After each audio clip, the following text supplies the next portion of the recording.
প্রিয় ছাত্ররা, আমি সুশোভন মাইতি নিয়ে চলে এসেছি আর একটা নতুন ভিডিও নিয়ে। আজ আমরা ইউনিট 2 এর বায়োলজিক্যাল সায়েন্সের ইউনিট 2 এর যে কোশ্চেনগুলি আগত হায়ার সেকেন্ডারি পরীক্ষায় আসতে পারে সেই কোশ্চেনগুলি নিয়ে আলোচনা করব। এই কোশ্চেনগুলি অবশ্যই তোমরা পরীক্ষার আগে হয়েছে কিনা দেখে যাবে। এই কোশ্চেনগুলি প্রথম যে চ্যাপ্টার রয়েছে ইউনিট 2 এর বংশগতি ও বিভেদ, এই চ্যাপ্টারের যে 3 নম্বর কোশ্চেনগুলি করে যাবে সেগুলো হলো মাল্টিপল অ্যালিল কী, উদাহরণসহ ব্যাখ্যা করো। তারপরে দেখো 2 নম্বর কোশ্চেন রয়েছে প্লিওট্রপিজম কী, উদাহরণসহ ব্যাখ্যা করো। 3 নম্বরে মাল্টিপল অ্যালিলিজম এবং প্লিওট্রপির মধ্যে পার্থক্য। পলিজেনিক উত্তরাধিকার কী, উদাহরণসহ ব্যাখ্যা। নিউক্লিওজমের গঠন বর্ণনা করো। 6 নম্বর কোশ্চেন রয়েছে নিউক্লিওজম সলিনয়েড মডেল ব্যাখ্যা করো। এরপরে 7 নম্বর কোশ্চেন আছে মৌমাছির লিঙ্গ নির্ধারণ পদ্ধতি আর পাখির লিঙ্গ নির্ধারণ পদ্ধতি। এগুলো 2 নম্বর 3 নম্বর দুটোতেই আসতে পারে। টার্নার সিন্ড্রোমের কারণ, লক্ষণ, সঙ্গে ক্যারিওটাইপটা অবশ্যই করবে। লিঙ্কেজ থেকে কোশ্চেন আসতে পারে, লিঙ্কেজ কী, লিঙ্কেজের তাৎপর্য বা সম্পূর্ণ অসম্পূর্ণ লিঙ্কেজ কাকে বলে, এদের মধ্যে পার্থক্য, এই জায়গাটা একটু করে রাখবে। 5 নম্বরের কোশ্চেন এখান থেকে বংশগতি প্রকরণ থেকে বংশগতির ক্রোমোজোম তত্ত্বটি বর্ণনা করো। এই কোশ্চেনটি খুব ইম্পর্ট্যান্ট। বংশগতির ক্রোমোজোম তত্ত্ব অর্থাৎ থিওডর বোভেরি এবং ওয়াল্টার সাটেনের যে বংশগতি ক্রোমোজোম তত্ত্বটা আছে সেই তত্ত্বটা অবশ্যই তোমরা পড়ে যাবে। এরপরে চ্যাপ্টার রয়েছে বংশগতির আণবিক ভিত্তি। দেখো, বংশগতির আণবিক ভিত্তি থেকে যে 3 নম্বরের কোশ্চেনগুলো সংক্ষিপ্ত উত্তরধর্মী প্রশ্ন আসতে পারে। ডিএনএর দ্বিতন্ত্রী নকশার গঠন চিত্রসহ বর্ণনা করো, এটা অবশ্যই করতে হবে।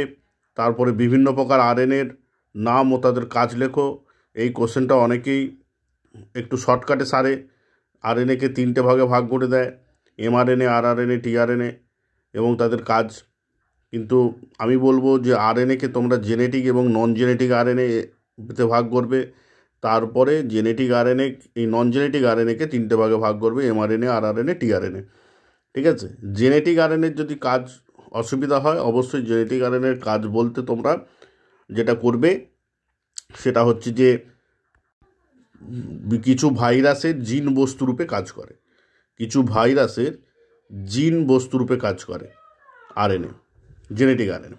আচ্ছা, তারপরে হচ্ছে জেনেটিক কোডের যে কোনো 3টি বৈশিষ্ট্য উল্লেখ করো, এটা খুব গুরুত্বপূর্ণ কোশ্চেন। চিত্রসহ ট্রান্সক্রিপশন পদ্ধতির প্রারম্ভিক পর্যায় সম্পর্কে আলোচনা করো।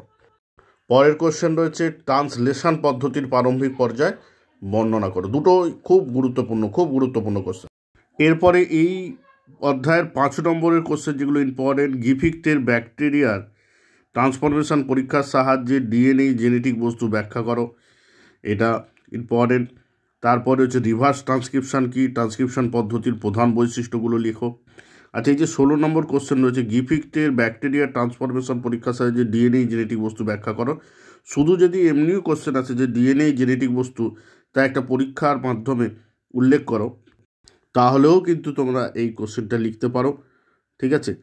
আর যদি হারচেচেস উল্লেখ করে দেয় যে হারচেচেসের পরীক্ষার মাধ্যমে ডিএনএ জেনেটিক বস্তু ব্যাখ্যা করো, তখন হারচেচেসের পরীক্ষায় দিতে হবে। ঠিক আছে?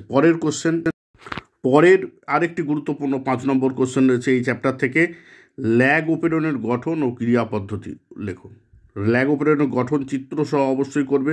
শুধু গঠন আসতে পারে, তাতেও 4 নম্বর আসতে পারে, আর যদি ক্রিয়া পদ্ধতির সঙ্গে দেয় তাহলে 5 নম্বরে আসবে। এরপরে চ্যাপ্টার রয়েছে অভিব্যক্তির কৌশল। আমি এই চ্যাপ্টারটি থেকে খুব কম কোশ্চেনই করেছি, আরও অনেক কোশ্চেন হতে পারে, তবে আমার এই 4টে কোশ্চেনই ইম্পর্টেন্ট বলে মনে হচ্ছে। জীবনের জৈব রাসায়নিক উৎপত্তি সম্পর্কিত মিলারের পরীক্ষাটি বর্ণনা করো, এটা একটা। হার্ডউইনবার্গের নীতি, তার সাথে শর্ত এবং তাৎপর্য, শুধু তাৎপর্যও পড়তে পারে, তার সাথে নীতির সাথে শর্তও পড়তে পারে। আর পরিব্যক্তি, প্রাকৃতিক নির্বাচন এবং প্রজননগত বিচ্ছিন্নতা বলতে কী বোঝো। আর জেনেটিক ড্রিফটের বৈশিষ্ট্য লেখো। যারা আরও কিছু করতে চাও অবশ্যই নয়া ডারউইনবাদ সম্পর্কে একটা তোমরা টিকার মতো রেডি করে রাখতে পারো। নয়া ডারউইনবাদ কী কী প্রতিপাদ্য বিষয় নিয়ে আলোচনা করে, সেখানে নতুন নতুন কী কী প্রতিপাদ্য বিষয় যুক্ত হয়েছে সেই কোশ্চেনটাও কিন্তু খুব একটা খারাপ নয়। ঠিক আছে, আর মোটামুটি একটা সাজেশান, এই সাজেশান থেকেই আশা করা যায় যে কোশ্চেন আসবে। সবাই ভালো থেকো এবং চ্যানেলটি সাবস্ক্রাইব করো।